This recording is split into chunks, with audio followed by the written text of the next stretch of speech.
Hello दोस्तों, स्वागत है आप सभी का यूनिवर्सिटी स्पेशल श्रृंखला के इस तीसरे एपिसोड में। यूनिवर्सिटी स्पेशल श्रृंखला के पहले एपिसोड में हमने ग्रेजुएशन के बारे में बात की थी और दूसरे एपिसोड में पोस्ट ग्रेजुएशन के लिए।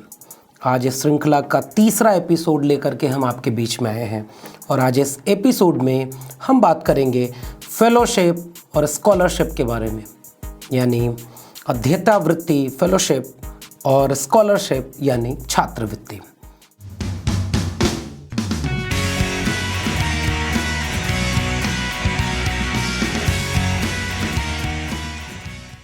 तो आइए जानते हैं कि हायर एजुकेशन की पूरी पढ़ाई लिखाई के दरमियान ये सबसे ज़रूरी पक्ष होता है कि वे कौन सी योजनाएं हैं, वे कौन से मौके हैं जो आपकी पढ़ाई लिखाई के लिहाज से बेहद अहम है। तो आज के इस एपिसोड में हम लोग बात करेंगे कि छात्रवृत्ति या अध्येतावृत्ति, इसकी संकल्पना क्या है, इसकी अहमियत क्या है, इसके कितने प्रकार हैं, कितने प्रकार से आपको फेलोशिप और स्कॉलरशिप मिल सकती है, इन सब की सूची क्या है, क्या क्या योग्यताएं या पात्रताएं ज़रूरी होती हैं इन अलग अलग फेलोशिप को पाने के लिए, उन पे भी बात करेंगे। कितने वक्त के लिए ये फेलोशिप या स्कॉलरशिप आपको मिल सकती है, इसकी पूरी प्रक्रिया कैसी है, कैसे हम आवेदन करेंगे, कैसे हमें फेलोशिप मिलेगी, इस पर बात करेंगे। वे कौन से दस्तावेज हैं, उन पर भी बात करेंगे और उसके साथ इन सारे विकल्पों पर आज के इस एपिसोड में आपके साथ चर्चा होगी। ये एपिसोड आपके लिए इसलिए ज़रूरी है क्योंकि कई बार वे युवा जो यूजी या पीजी तक एडमिशन तो ले लेते हैं, लेकिन हमें पता है एक बहुत बड़ा तबका युवाओं का ऐसा है जो आर्थिक संपन्नता न होने के चलते, पैसे रुपए की मुश्किलों के चलते पढ़ाई छोड़ देता है। क्या एक लोकतांत्रिक देश में इस तरह की काबिल युवाओं का पढ़ाई से दूर जाना चिंता का विषय नहीं होना चाहिए? इसके लिए राज्य सरकारें और केंद्र सरकारें और तमाम निजी संस्थान व ट्रस्ट फेलोशिप और स्कॉलरशिप का इंतज़ाम करते हैं ताकि हम उन युवाओं को थोड़ी मदद दे सकें और वो अपनी पढ़ाई पूरी कर सकें।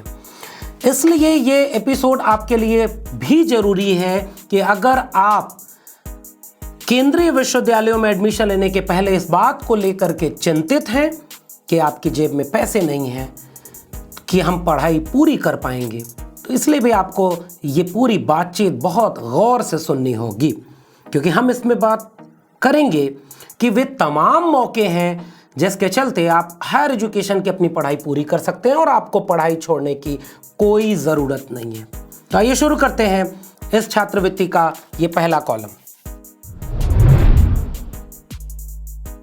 इसकी संकल्पना ये है कि पहला बिंदु कि ड्रॉप आउट रेशियो, यानी पूरी शिक्षा व्यवस्था में एक बहुत बड़ा तबका ऐसा है जो प्राथमिक शिक्षा और माध्यमिक शिक्षा पाने के बाद धीरे धीरे स्कूल से दूर होता जाता है, डिग्री कॉलेजों तक नहीं पहुंच पाता है।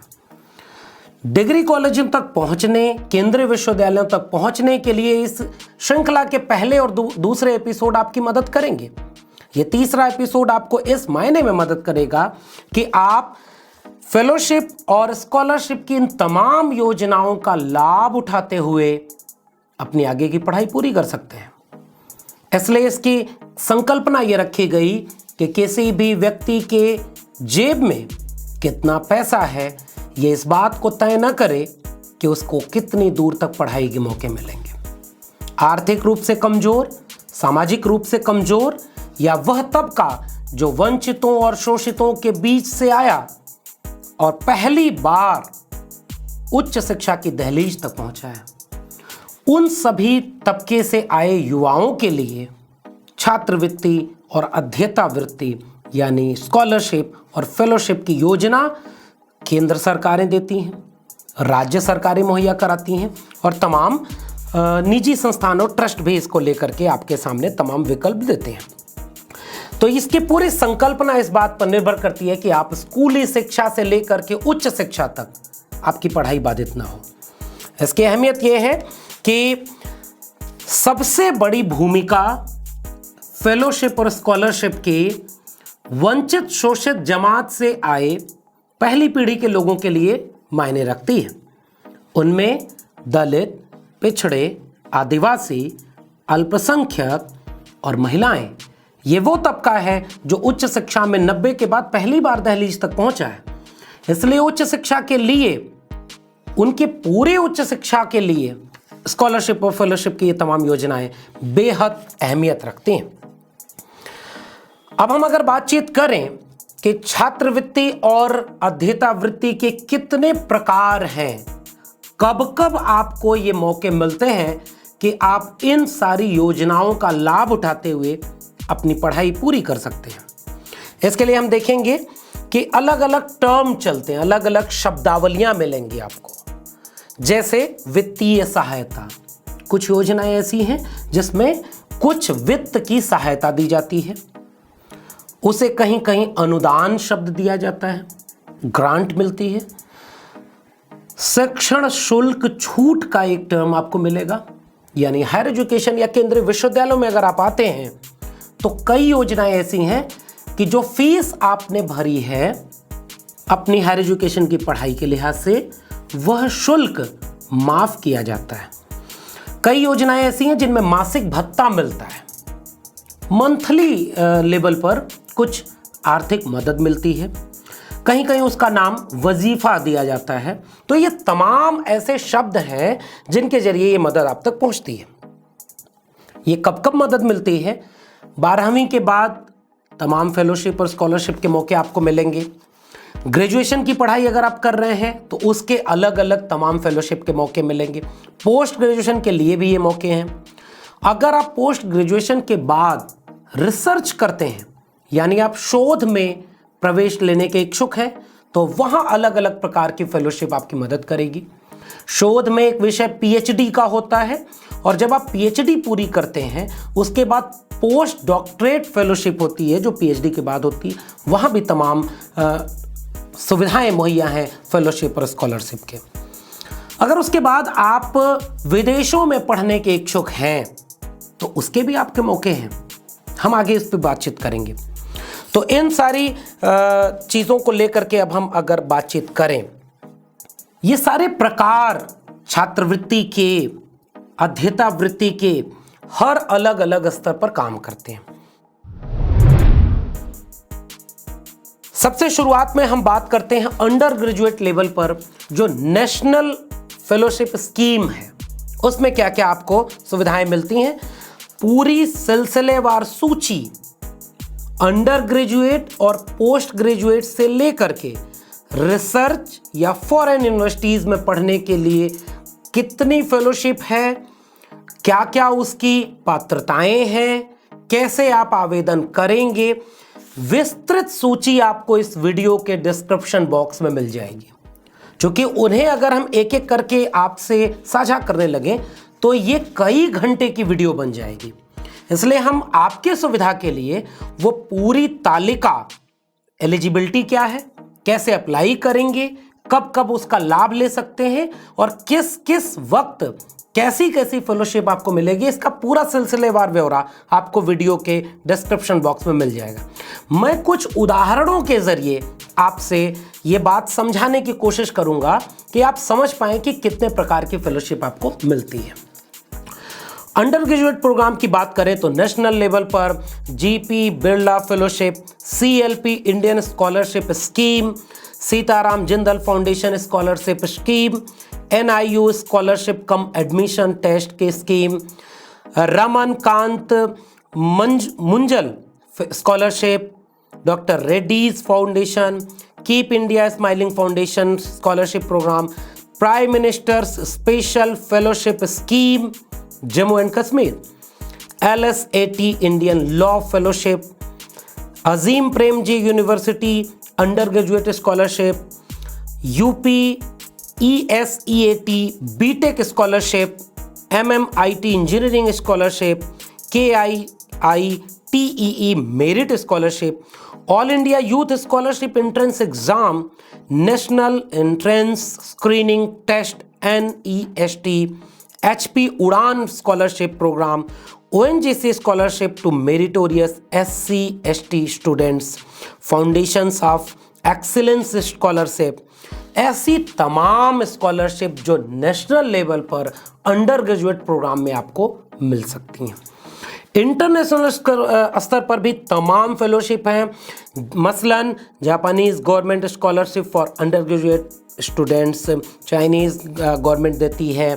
फिर उसके बाद under graduate global excellence scholarship of business school, Israel government scholarship, Italian government scholarship, ऐसी तमाम सूची है जो आपको डिस्क्रिप्शन बॉक्स में मिलेगी।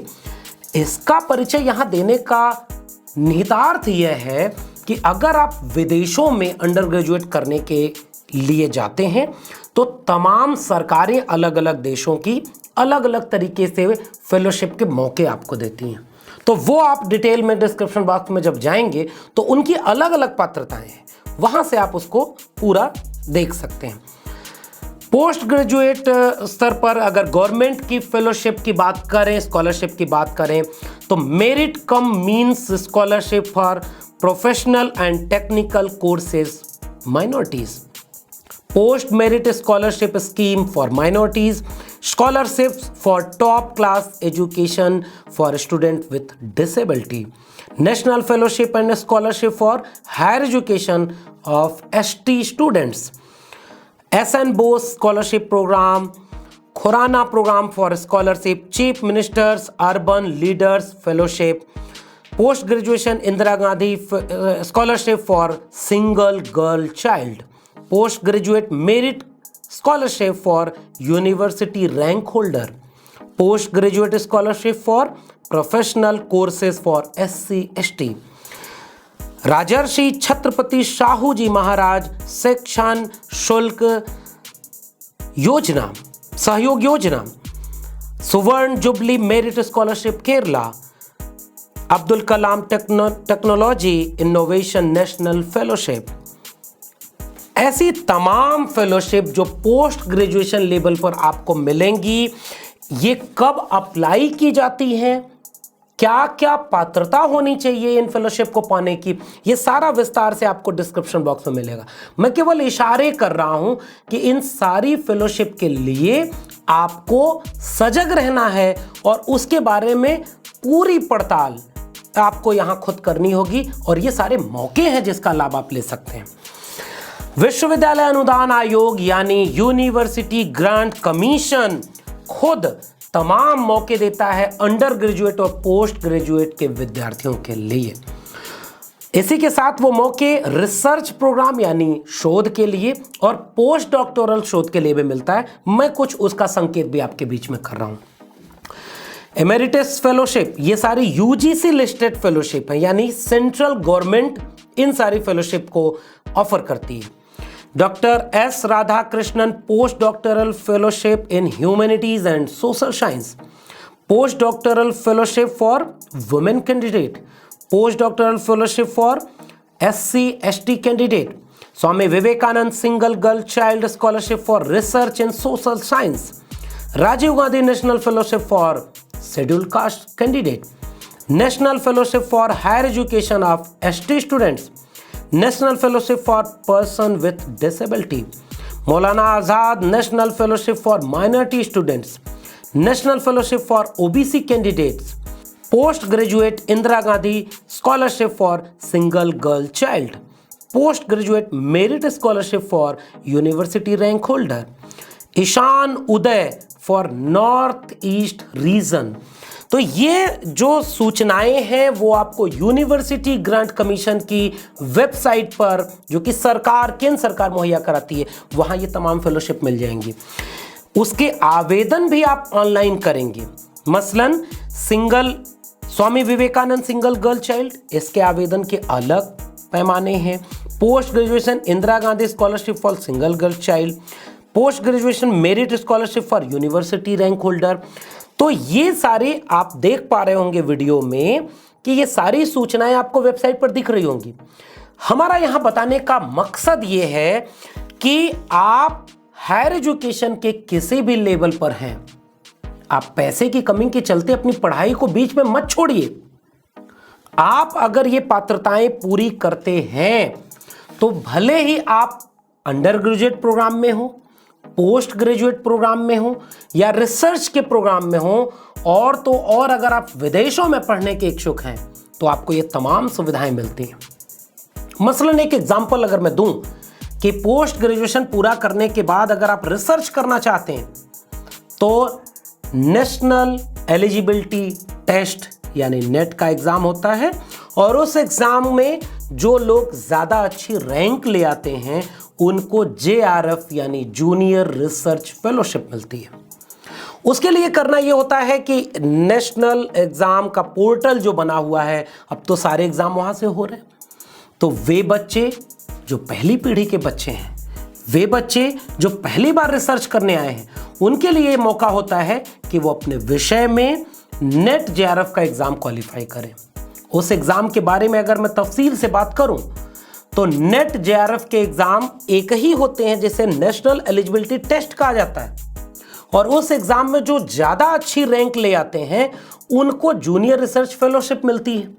यानी शोध करने के दरमियान तकरीबन 35-36 हजार रुपए मंथली आपको मिलेगा अगर आप JRF क्वालिफाई हैं। और वो किसी भी विषय में आप हो सकते हैं, आप ह्यूमैनिटीज के विषय में हैं, आप लैंग्वेज के विषय में हैं, आप साइंस के स्टूडेंट हैं, आपको UGC की तरफ से JRF मिलेगी। 2 क्वेश्चन पेपर होते हैं। क्वेश्चन पेपर फर्स्ट आपकी teaching eligibility, teaching ability, general knowledge, general logic उन पर डिपेंड होता है, और दूसरा प्रश्न पत्र आपके अपने विषय पर आधारित होता है जिस विषय में आपने पोस्ट ग्रेजुएशन की पढ़ाई पूरी की है।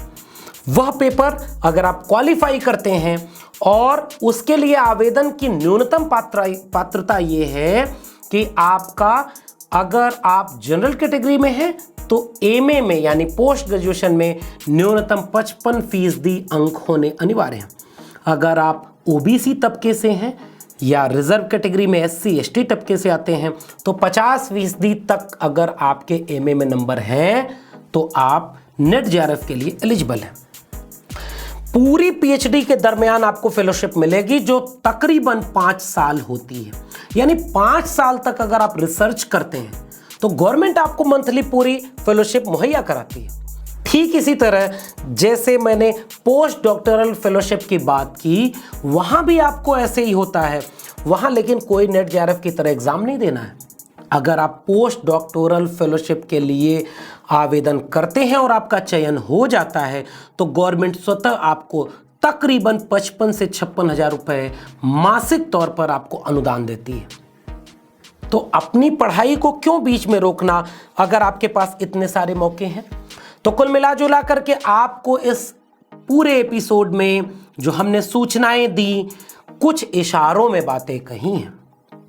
अगर आप इच्छुक हैं कि आप हायर एजुकेशन में जाएं, आप बेहतर तालीम पाएं, तो आपकी जेब, आपकी पढ़ाई लिखाई और आपके सपनों के आड़े नहीं आएगी, बशर्ते कि आप थोड़े जागरूक बने।